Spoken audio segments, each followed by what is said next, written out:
What are the three states that consciousness that we all know? Waking, right?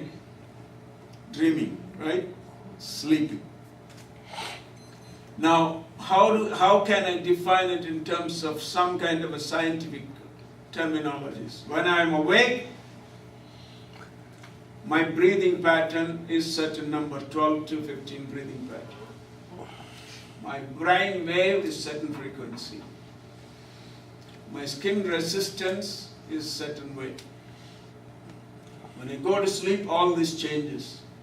My heart rate changes. My breathing pattern changes. My brain wave changes. So I'm sleeping. So if somebody hooked up an instrument on me, and if I was sleeping, they don't have to look at me. They look at the instrument and say, he is sleeping. They look at my brain waves. And then somebody hooks it up and then say, oh, he is awake. And somebody hooks it up and say, oh, he is dreaming. They look at a screen, not me. They say he's dreaming. All this is. So those are the three states: waking, sleeping, and dreaming. Right. Good. So dreaming. So what is dream?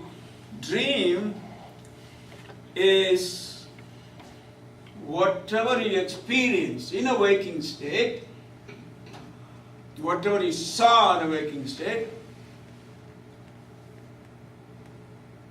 comes to you from the it's restored as memory and comes up when you sleep from the subconscious as a dream. But it will not be the same. Swami Vijayananda used to give this analogy, it's not mine, okay? Somebody is in Bombay, there's a procession. In a procession, right? You have religious processions. There's an elephant going. And after a while, he saw a nice Anglo-Indian lady in a miniskirt. And the guy went home and to sleep. In his dream, you know what he saw? He saw an elephant in a miniskirt. Okay? So, but each one of these has, and in Vedanta we call it pratibhashika satyam. It's a reflected reality, not the real reality. Okay. That is sleep. Avastha, Shushupti we call it. So Jagrat is waking. Repeat after me. Jagrat, which means awake, right? And then Swapna. Swapna is dreaming. And Sushupti is sleep. So Jagrat, Swapna, Sushupti. Okay. Sushupti. Okay. Okay. Let's skip all this. Yep. I want you to read this. I'm going to read it for you. All of you know Ramana Maharshi? Anybody who doesn't know him? Great saint. Such a great saint. For a couple of days ago, in the place where he was, Tiruvannamalai, once a year they celebrate this event called Kartikeya Deepam on the full moon, sometime in November, December time. They are up right upon the mountain, they light a huge fire, so for miles you would see that light. It's called Kartikeya Deepam. What that event signifies is that Lord Shiva is nothing but a pillar of light. There's a beautiful story, Puranic story behind it. And when Ramana Maharshi left his body,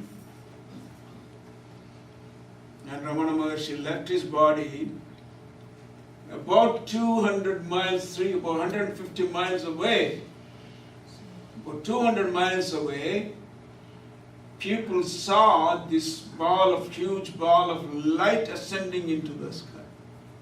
That's how great he was. Ascended saint. When he left his body, people could see him going up. This is what he said. There is no difference between the dream and the waking state. This is waking and dream. Except that the dream is short and waking is long. Now, why there is no difference? Both are the results of the mind. Even this is the result of the mind. This waking is also a result of the mind. Adhyasa, superimposition. our real state, which we are going to talk about, the fourth state is called Turiya. Real state is called Turiya, which is beyond waking, which is beyond dreaming, which is beyond sleeping, and which is watching. Okay, this guy is dreaming, now he is sleeping, now he is awake. Something that is watching all this go through, always in the background, that's Turiya, that's a witness. So, our real state is that state, which is beyond waking and dreaming, sleeping. All that we see is a dream, and whether we see it in a dream while you are sleeping or while you are waking, it's still a dream. And like I told you, mark these words. However much one may explain, however I can talk for hours sitting here explaining this is not real.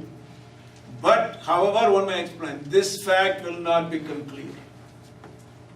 Will not become clear until and unless you wake up. When somebody is dreaming, I must stand here and tell this guy, you're dreaming, you're dreaming, you're dreaming, you're dreaming. Until he wakes up. Won't be clear. Same thing. And I might say, you're dreaming, you're dreaming, you're dreaming. Until you wake up. Won't be clear. Okay, so that's Ramana Maharshi says. However much one may explain, this fact will not become clear until one attains self-realization and wonders how blind. Then it becomes, oh my God, how stupid I was.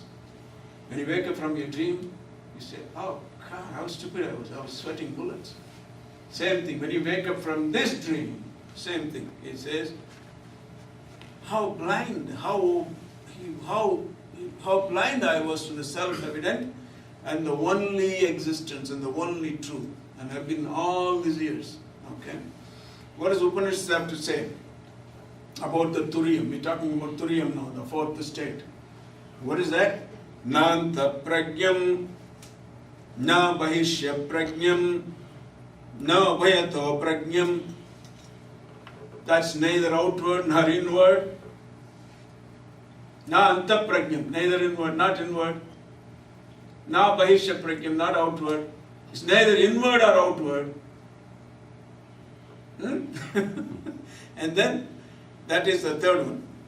Na prajnanaganam, it's not even an indifferentiated mass, and it's na prajnam, na aprajnam, it's neither knowing nor not knowing. And what else it is? Abhyavaharyam, it's ineffable, incapable of being expressed or talked about. Vyavaharyam, it cannot talk about it, cannot explain it. Agrahyam, intangible. Atma. Alakshanam, devoid of characteristics. Achintyam, inconceivable. It could be only, you could only experience that. You could be in that, but we can't think about it. There's no words to think about it. And when you're in that state, there's no thoughts, there's no mind, so there's nothing to think about. When the ocean is at the depth of the ocean, there is no wave. When you go to the deep ocean, is there a wave? No. So what are you going to think? The thoughts are all waves. So you can't think about it. Abhyupadeshyam, indefinable. And you can't even teach about it. You know that? And still we are doing it. Abhyupadeshyam. That's what it means. Indefinable. And then, what it is? Eka Atma Pratyasaram, sole essence of being, the consciousness of its own self, own being. The consciousness being conscious of itself, awareness being aware of itself. If consciousness is aware of my body, no good. Consciousness is aware of my thought, no good. But my thoughts are gone, body thoughts, emotional thoughts, everything is gone, nothing to be aware of. And consciousness is only aware of consciousness. Awareness only aware of awareness. That's called pure awareness, and that's called Turiya. Now, what is that Turiya? That is Shivam. Prapanchopashamam. When all that state, the whole universe is resolved. Dissolved, gone. Because there's no thoughts. The universe is a projection of your mind. So, prapanchopashamam. Entire prapancha, entire cosmos gone. Shantam. Absolute peace. Advaitam. Non-dual. Shivam. That is Shiva. Prapancha Pashamam, Shantam, Shivam, Advaitam. And that is Chaturtham. That is the fourth state. What is number one? Waking. Number two, dreaming. Number three, sleeping. Four? Turiyam. Okay. Shantam, Shivam, Advaitam, Chaturtham, Anyate, Saha Atma Savijneyah. Know that to be your Atma.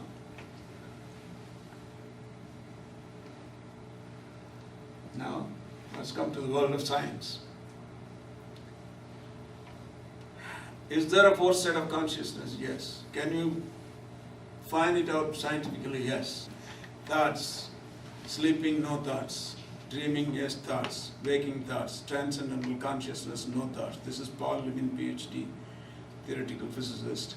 Did a lot of research at Harvard. Okay? This is how EEG. They hook up these electrodes. Your brain emits electrical activity. Your whole body is an electric generator. You know that, right? Your brain emits electrical activity, but very little, microvolts. How many volts? Microvolts. What is a microvolt? If I have a battery here inside, right? There are two batteries here. So this is like a 3-volt battery. This 3-volt battery is 1 volt. So if you divide that 1 volt by 1000, that's a microvolt. So my brain emits how many volts? Microvolts. So what they're doing here, they're picking up the microvolts. Putting electrodes, they're picking up the microvolts. Then this goes to an amplifier. You know amplifier? Okay. So the microvolts become macrovolts. Then they feed it to pens. So after they become macrovolts, they attach it to pen, like a pen. So when they attach to a pen, what does the pen do? The pen jumps up and down, depending upon what happens here.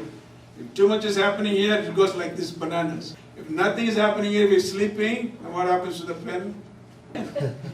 So if this is a paper, and this is moving at a certain speed, the constant speed, it doesn't change. It doesn't go like this, go no, just one same speed. So if the pen is moving faster, so let's say if pen is moving faster, it will have too many lines here, right? If his pen is moving slow, there will be only less lines, right? Understand? So if it's moving, this pen is moving slow, this is the same speed. So this would be few lines. If it's moving fast, a lot of lines. So that is EEG.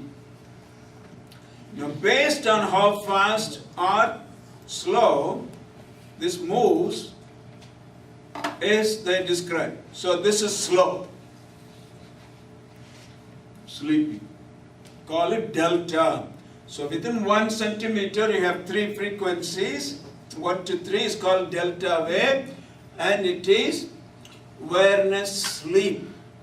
Theta, and it becomes a little faster. Your brain waves here, coming from here, a little faster. Then that is awake. You're trying to be awake or a little bit alert. Then alpha, over 8, like this goes 8 frequency. If it goes 8 times within the same speed of time paper, 8 times, 8 to 12 is called alpha frequency, wakefulness. Then if it's beta, then you're alert, highly alert, maybe you're meditating. Then it goes gamma. intense, then you are highly spiritual, then you are very intensely on God, on Turiya. Your brain will tell you. Okay, understand this. Now, if I am waking, my breaths are how many? 12, 10, right? My breaths are 12. And my brain wave would be alpha. Brain wave would be alpha, right? If I am waking. If I am sleeping, my breath rate would be less, my heart rate would be less, my blood pressure would be less, my skin resistance would be, I would be so relaxed, my skin resistance would be high, conductivity would be very low, because I'm so relaxed. Because when you're excited and tense, there's sweat gland activities. So electricity will go faster. You would know, as an engineer guy. Moisture, sweat. So no resistance.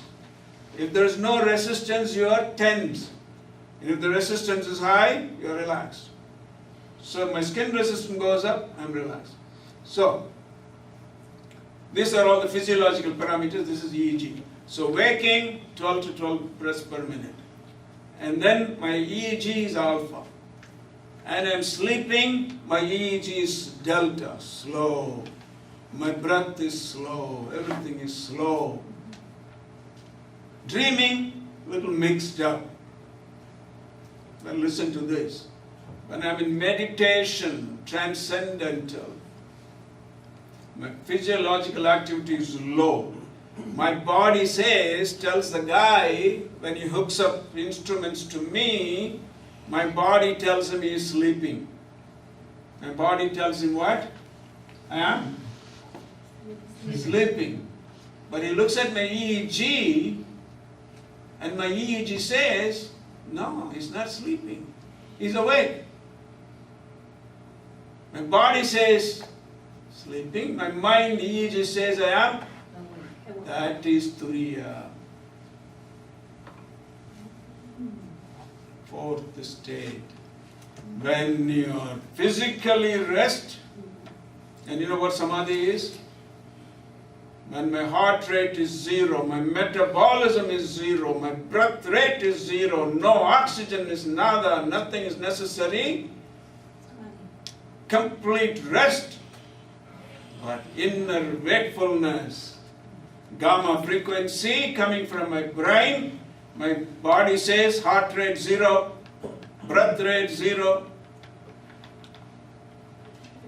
oxygen consumption 0, but gamma, that is Samadhi.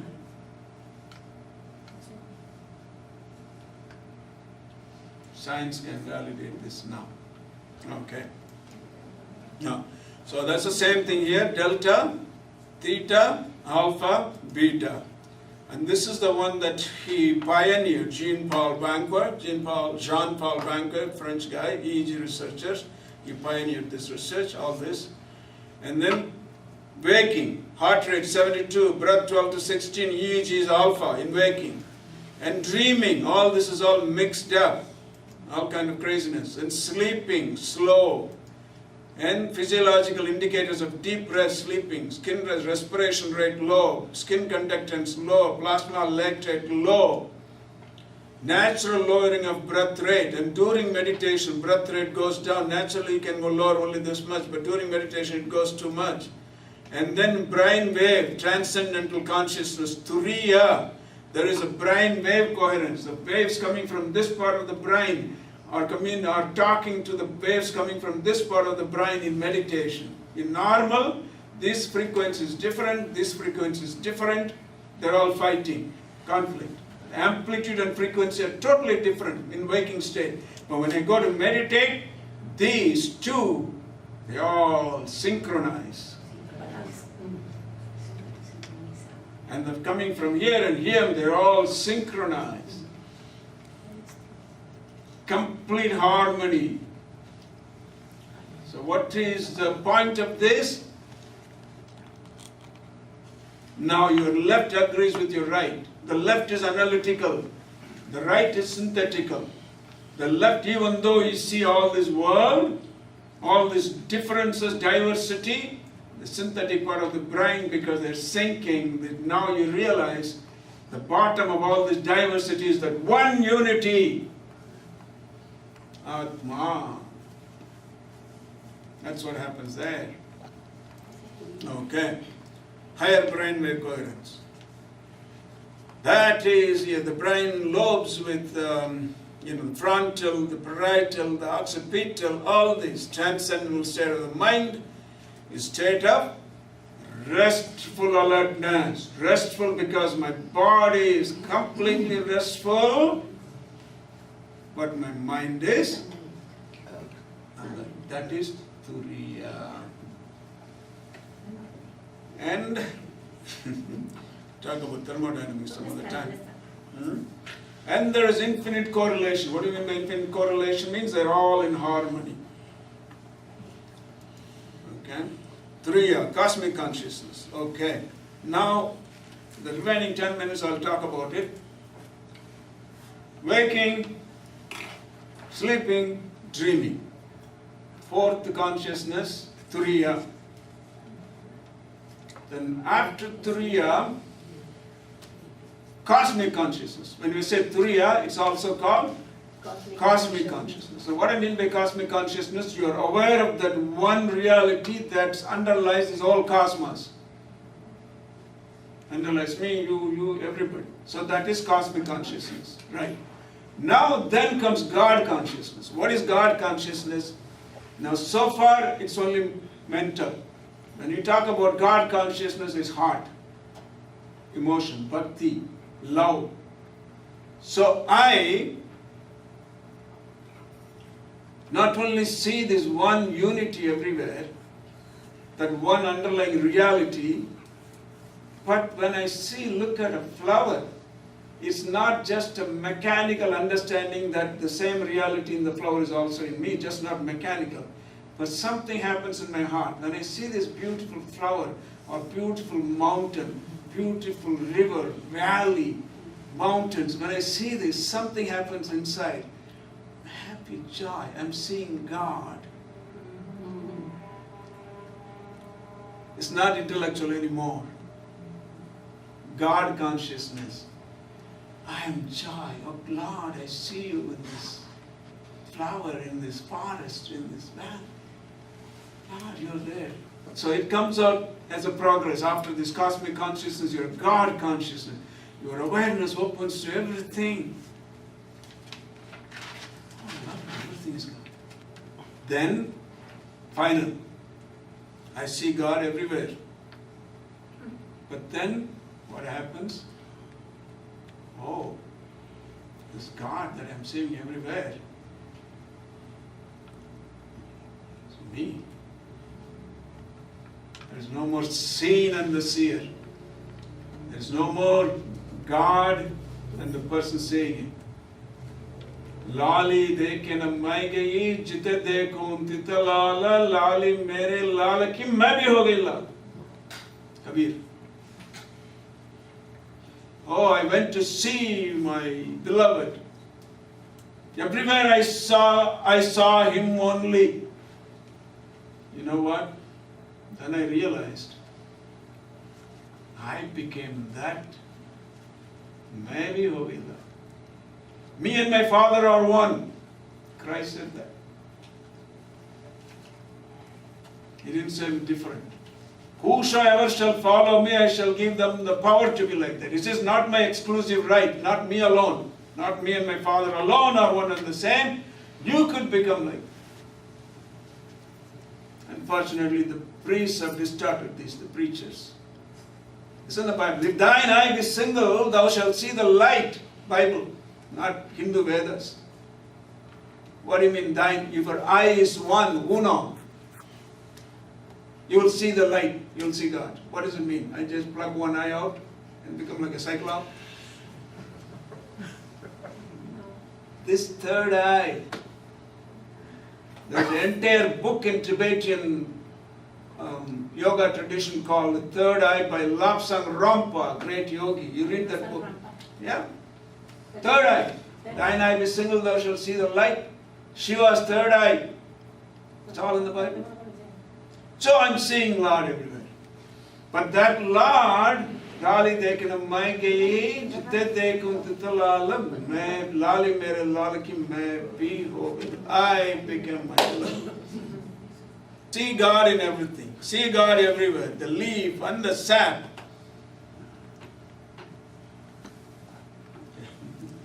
Looking for a flower or something. Anyway, let's say, just imagine this is a rose flower, okay?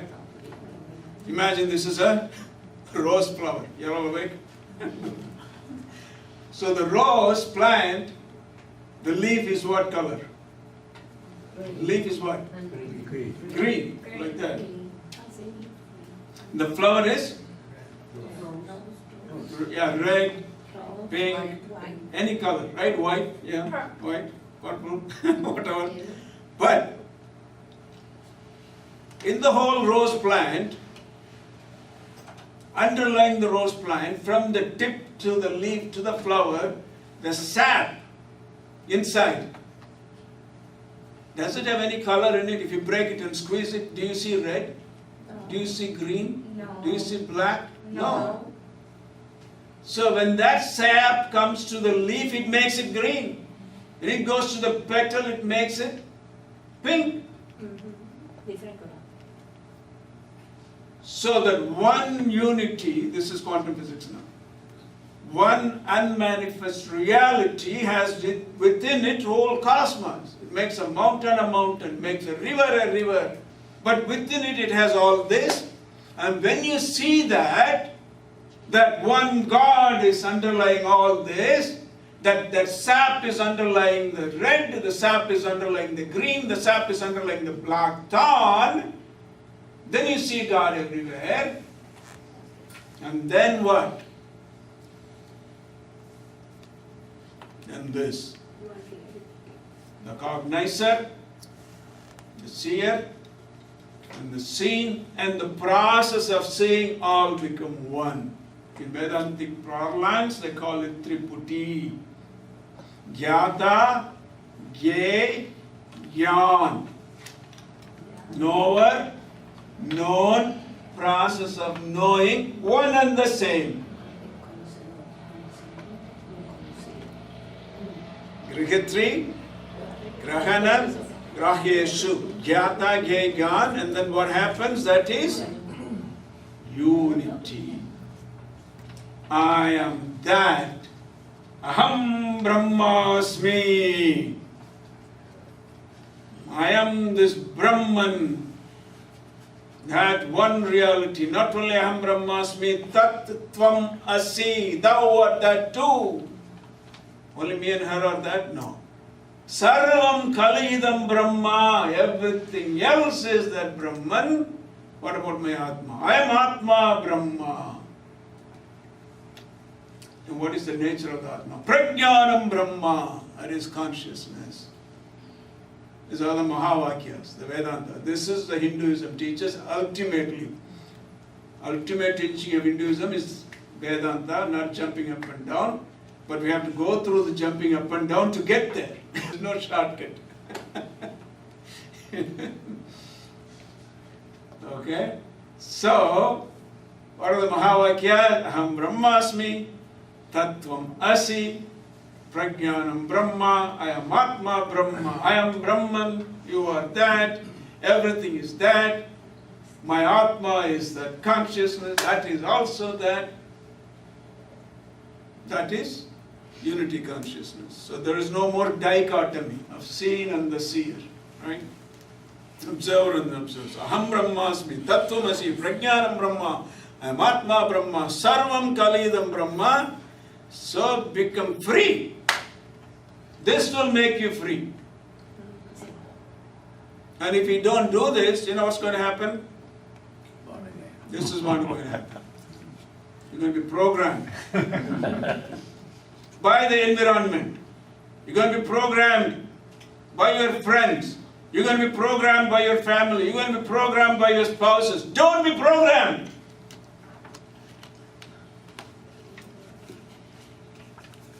This will happen. Manufactured in Seattle, Intel quad core.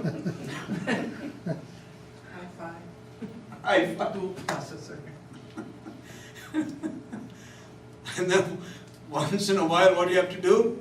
Respect your brain. It is divine. Don't turn your brain into a trash basket. Defragment it every now and then. And what? Reformat it. You have to. If you keep clinging on to your past, if you keep all those memories stored in that brain, like the computer, if you don't reformat it, you're going to be running the whole program. And crash the computer. Forget it. Forget your past. Defragment. Reformat. Now.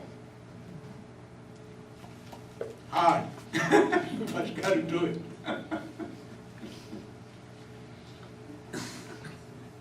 Thank you. Thank you. Thank you.